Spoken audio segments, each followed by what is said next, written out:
நண்பர்களே, இது தமிழ் நண்பன் ஷார்ட்கட் சேனல். இப்போ நான் பார்க்க போகிறது டிஎன்யூஎஸ்ஆர்பி சம்மந்தமான தகவல் தான். என்ன அப்படின்னு பார்த்தீங்கன்னா, நம்ம டிஎன்யூஎஸ்ஆர்பி பிசி எக்ஸாமுக்கான நோட்டிஃபிகேஷன் அனௌன்ஸ்மெண்ட்டு, அதற்கான ஃபிசிக்கல் அப்படின்றதும் முடிஞ்சுது.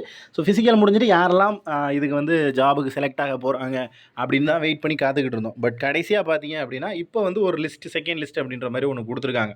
ஸோ இந்த 1:1 ஃபஸ்ட்டு வந்து 1:5 அப்படின்ற ரேஷியோவில் கரெக்டாக ஒரு 3000 ப்ளஸ் வேகன்சிக்கு அதுக்கு தகுந்த மாதிரி 1:5 ரேஷியோவில் கிட்டத்தட்ட ஒரு 16,000 நபர்களை வந்து கூப்பிட்டுருந்தாங்க.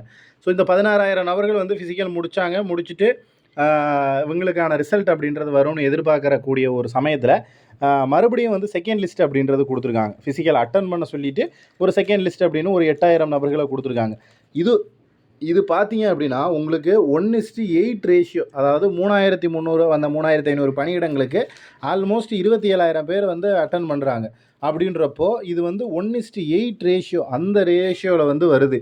ஸோ இதை வந்து அட்டன் பண்ணிவிட்டு நீங்கள் வந்து இப்போ இவங்க எல்லாருமே ஃபிசிக்கல் அட்டன் பண்ணாங்க அப்படின்னா ஃபைனல் ரிசல்ட்டில் வந்து உங்களுக்கு கட் ஆஃப் மார்க் அப்படின்றது அதிகமாகுமா குறையுமா அப்படின்னு பார்த்தீங்கன்னா கண்டிப்பாக அதிகமாகிறதுக்கு தான் வாய்ப்புகள் இருக்குது. என்ன ரீசன் அப்படின்னா, ஒரு இடத்துல 16,000 பேர் ஒரு இடத்துல போட்டி போடுறதுக்கும், அதே இடத்துல இன்னும் ஒரு 10,000 பேர் எக்ஸ்ட்ரா வந்து போட்டி போடுறதுக்கும் வித்தியாசம் அப்படின்றது கண்டிப்பாக இருக்குது. ஸோ அதனால் கண்டிப்பாக உங்களுக்கு கட் ஆஃப் மார்க் அப்படின்றது கொஞ்சம் அதிகமாகிறதுக்கு வாய்ப்புகள், அதாவது அதிகம்னா ரொம்ப அதிகமாகாது, ஒரு மார்க். ஆனால் ஒரு மார்க்லேயே கிட்டத்தட்ட 2,000 பேர், 5,000 பேர், 10,000 பேர் இருக்கிறதுக்கு வாய்ப்புகளும் இருக்குது. ஸோ ஒரு மார்க்கோ அரை Marco, but cut off mark அப்படின்றது அதிகமாகிறதுக்கு தான் வாய்ப்புகள் அப்படின்றது இருக்குது. பார்ப்போம். ஏன்னா இதிலே வந்து சேம் இதற்கு முன்னாடி நடந்த எஸ்ஐ எக்ஸாம்லேயும் இதே மாதிரி தான் ஃபாலோ பண்ணியிருந்தாங்க. பட் இப்போவும் இதே தான் ஃபாலோ பண்ணியிருக்காங்க. பட் 1:8 அப்படின்ற ரேஷியோ வர்றது இதுதான் வந்து முதல் முறை அப்படின்னு எதிர்பார்க்கலாம். சரி, பார்ப்போம் என்ன மாதிரியான நடைமுறைகள் அடுத்தடுத்து வருது அப்படின்றது.